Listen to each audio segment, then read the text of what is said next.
Hello दोस्तों, मैं हूं आपका दोस्त एडवोकेट शिवेंद्र प्रताप सिंह। आज हम बात करेंगे कि जो केस कोर्ट में चलते हैं, जो केस कोर्ट में सालों साल चलते हैं, उसके बारे में हम आज आपको 8 से 10 मिनट के अंदर बता देंगे कि कोर्ट में जो केस चलता है, एक के बाद एक उसकी प्रोसीडिंग क्या होती है, एक के बाद एक उसके क्या नियम कानून फॉलो होते हैं, एक के बाद एक कब क्या गवाही होती है, कब जजमेंट होता है, कब ऑर्डर होता है, कब चार्जशीट फाइल होती है। सारा कुछ आज आपको इस वीडियो के माध्यम से मिल जाएगा। देखिए, आज का यह वीडियो हमारा बनाने का उद्देश्य सिर्फ आम पब्लिक को ही बताना समझाना नहीं, इसमें हमारे नए अधिवक्ता बंधु जो नई प्रैक्टिस कर रहे हैं, जो वकालत पढ़ रहे हैं, उनके लिए भी आज का यह वीडियो बहुत ही महत्वपूर्ण होने वाला है। सबसे पहले तो आप ये समझिए कि अगर दो पक्षों में कोई भी विवाद स्टार्ट होता है, कोई भी लड़ाई झगड़ा स्टार्ट होता है, किसी भी प्रकार से कोई भी शिकायत होती है, तो जब वो शिकायत थाने पे दी जाती है तो एफआईआर रजिस्टर्ड हो जाती है। अब एफआईआर से मैं शुरू करता हूं। जो क्रिमिनल केस सालों साल चलते हैं, उनकी पूरी प्रोसीडिंग, पूरी प्रक्रिया आपको बताएंगे कि कोर्ट में कब क्या होता है। सबसे पहला एफआईआर से शुरू करते हैं। जब एफआईआर दर्ज हो गई तो पुलिस उसमें जांच करेगी, अर्थात इन्वेस्टिगेशन करेगी। फिर उसमें अरेस्टिंग होगी, भाई हीनियस क्राइम है या क्या है, उसके हिसाब से संज्ञेय मामला है या असंज्ञेय मामला है। तो इन्वेस्टिगेशन के बाद अरेस्ट की प्रक्रिया होती है, गिरफ्तारी की प्रक्रिया होती है। गिरफ्तार करके पुलिस ले जाती है, रिमांड कराती है, यानी कि जब जेल भेजना होता है। तो जब गिरफ्तार करने के बाद की प्रक्रिया क्या होती है? रिमांड। रिमांड के बाद की प्रक्रिया होती है कस्टडी, जेसी या पीसी, अर्थात judicial custody, police custody. Remand में ही मांगी जाती है पुलिस कस्टडी और फिर जुडिशियल कस्टडी। कस्टडी के बाद आता है जो है चार्जशीट फाइल होती है। अब जब चार्जशीट फाइल होगी तो उसके बाद आता है कॉग्निजेंस। मजिस्ट्रेट कॉग्निजेंस लेगा, संज्ञान लेगा मजिस्ट्रेट। उसके बाद कॉपी रिसीव होगी। अब जब कॉपी रिसीव हो जाएगी तो आएगा नंबर फ्रेमिंग ऑफ चार्ज। जब चार्ज बन जाएगा तो फिर प्रोसिक्यूशन विटनेस स्टार्ट हो जाएगी। जो आपने देखा होगा अक्सर फाइलों में PW1, PW2, PW3 इस तरह से लिखा होता है, तो आपको PW का मतलब समझना होगा प्रोसिक्यूशन विटनेस। अब प्रोसिक्यूशन कहें, प्रोसिक्यूशन, अब जो प्रोसिक्यूशन विटनेस स्टार्ट होता है, कहने का मतलब जो सरकार की तरफ से गवाहियां होना स्टार्ट होती है, उसी को कहा जाता है प्रोसिक्यूशन विटनेस। अब सबसे पहले उसमें अब डॉक्यूमेंट एग्जिबिट करना होता है। कहने का मतलब जो डॉक्टर ने मेडिकल रिपोर्ट लगाई, जो मेडिकल कागज लगाया, वो सही लगाया नहीं या नहीं लगाया, ये सब जो है। और इन सब जो सरकार की तरफ से गवाहियां होंगी, उनको क्रॉस एग्जामिनेशन कौन करेगा? अक्यूज का वकील।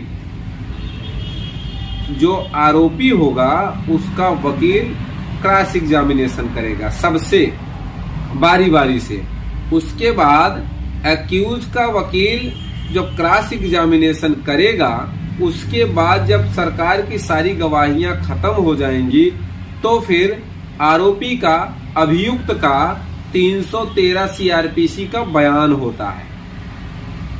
अब जब 313 का बयान यहां तक का मतलब जब 313 का बयान CRPC का होगा अक्यूज का, तो कहने का मतलब defence advocate has to be silence.